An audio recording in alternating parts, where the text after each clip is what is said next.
Esatto, cioè l'informazione corretta è quella che dà i dati, racconta le cose come stanno senza fare così voli pindarici su cose che sono spesso inesistenti e soprattutto non verificate. Quindi noi per esempio, devo dire, abbiamo gli inviati, girano con gli zainetti, facciamo le dirette, abbiamo gli esperti in studio, diamo le notizie che arrivano dalle fonti ufficiali, questo credo sia il dovere di tutte le testate giornalistiche. Però io vorrei capire dal dottor Michele Canilla, psicologo, psicoterapeuta, cosa può scatenare questa paura così eccezionale, nel senso che ci sono state altre epidemie, l'HIV, la SARS, l'aviaria, c'erano all'epoca anche i mezzi di informazione, non c'erano probabilmente i social. Io mi sono fatto l'idea che siamo un po', non dico un popolo di ipocondriaci, e forse un po' fifoni, però certamente siamo più fragili di altre generazioni che hanno avuto dei traumi come i nostri nonni, i nostri padri, chi ha fatto la guerra, chi ha visto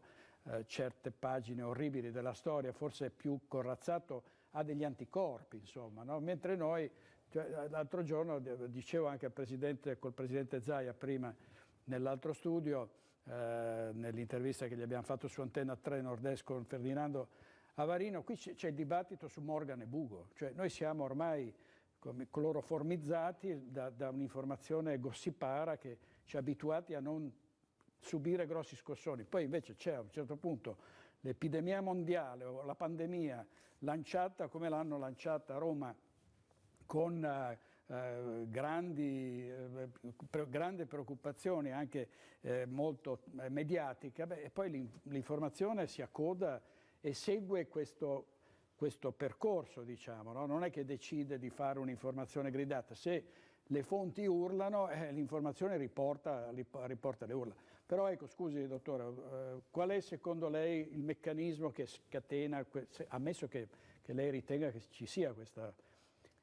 isteria? Sono concorde, credo ci siano sovrapposizioni di più piani a dire il vero. Da un lato, come dire, il terrore nelle persone, quindi in tutti noi, si alimenta di immagini, di informazioni, però ricordo anche che siamo nell'epoca in cui a volte l'allarmismo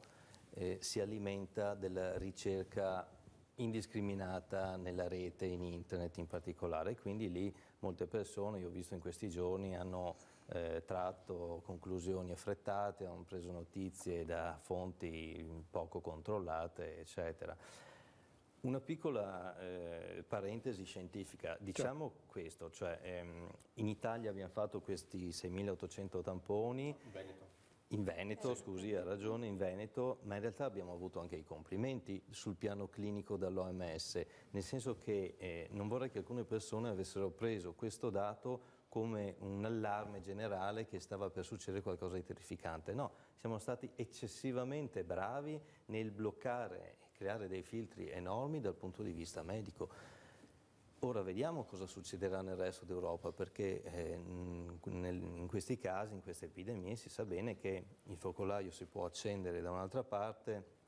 ed essere meno controllato, e quindi, come dire, andare ad arginare un fenomeno di questo tipo è stata, mi permetta, un'eccellenza italiana e veneta in particolare. Quindi ora bisogna vedere lo scenario dal punto di vista scientifico, come si evolverà negli altri stati e quindi in che modo si muove questo virus. Senta, è una società più vulnerabile, più fragile, più spaventata? Sì, era interessante l'esempio che portava il direttore, perché in realtà è una società che vive più il terrore e l'allarme di quanto non siano state le generazioni precedenti che hanno in qualche modo direttamente o per vicinanza subito una guerra, ad esempio. E quindi questo ci fa porre molte domande sul come le coscienze di oggi filtrino le informazioni e quelli che sembrano essere i pericoli.